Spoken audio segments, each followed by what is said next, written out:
कहते हैं इस पुराने गांव में हर सुबह अपने साथ एक नया राज लेकर आती थी।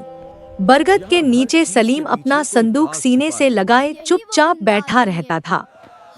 गांव वालों की नजरें उस पर थीं, मगर कोई उसका सच नहीं जानता था। हर रोज की तरह सलीम उस दिन भी खामोशी से गुजर रहा था। बचाएं उसका मजाक उड़ाते रहे, लेकिन उसके कदम बिल्कुल ना रुके। फिर अचानक वो एक पुराने घर के सामने आकर रुक गया। उसी शाम गांव में आयशा की आमद ने कहानी का रुख बदल दिया। उसकी नजर बरगद के नीचे बैठे हमें खामोश आदमी पर जा टिकी।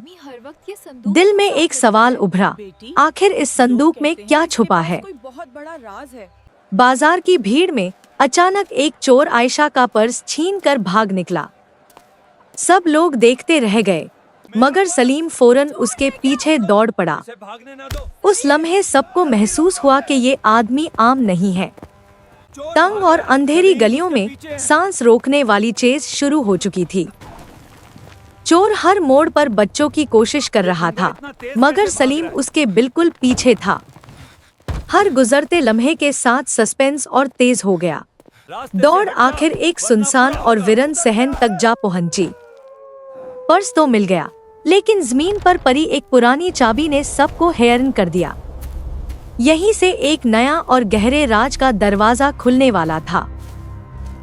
चाबी हाथ में लिए सलीम धीरे धीरे हम टूटे हुए घर की तरफ बढ़ा। अंदर अंधेरा, खामोशी और हवाओं की सरसराहट किसी पुराने राज की गवाही दे रही थी। फिर अचानक अंधेरे गलियारे में एक साया गुजरा और कहानी और पुरस्कार हो गई। सलीम को पुराने घर के अंदर एक तंग और अंधेरा रास्ता मिलता है, जहां जमीन पर नए कदमों के निशान उसे एक बंद कमरे तक ले जाते हैं। दरवाजा खुलते ही अंदर छुपा हुआ एक पुराना राज उसके सामने आना शुरू हो जाता है। मगर जो तस्वीर उसने देखी, उसने उसकी दुनिया हिला दी। मेज के अंदर छुपा सीक्रेट कंपार्टमेंट खुलते ही सलीम के हाथ एक पुरानी डायरी लगती है।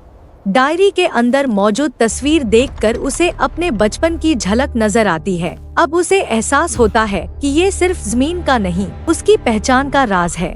इसी दौरान और यहाँ कॉरिडोर से मलिक जावेद की एंट्री होती है और माहौल मजीद संगीन हो जाता है।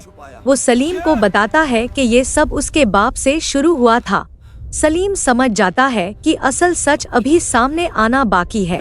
मलिक जावेद की बातें सलीम के जहन में दबी हुई पुरानी यादें जिंदा कर देती हैं। उसे याद आता है कि बचपन में उसने अपने बाप और मलिक जावेद के दरमियान सब कुछ देखा था। अब उसकी खामोशी का असली सबब धीरे धीरे सामने आने लगता है। सलीम का डर अब गुस्से और हिम्मत में बदल चुका था। वो मलिक जावेद का सामना करते हुए हमसे अपने बाप और जमीन का हिसाब मांगता है।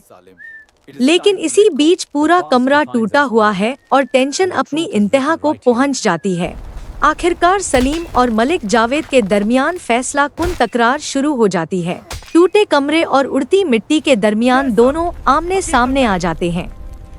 अब देखना यह है कि सच जीतेगा या अंधेरा सब कुछ दबा देगा।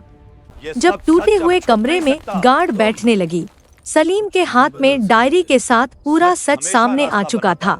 बाहर से गांव वालों और आयशा के कदमों की आहट ने मलिक जावेद के झूठ को सबके सामने उजागर कर दिया। आखिर सलीम को सिर्फ इंसाफ ही नहीं मिला, बल्कि उसकी खोई हुई आवाज भी वापस आ गई।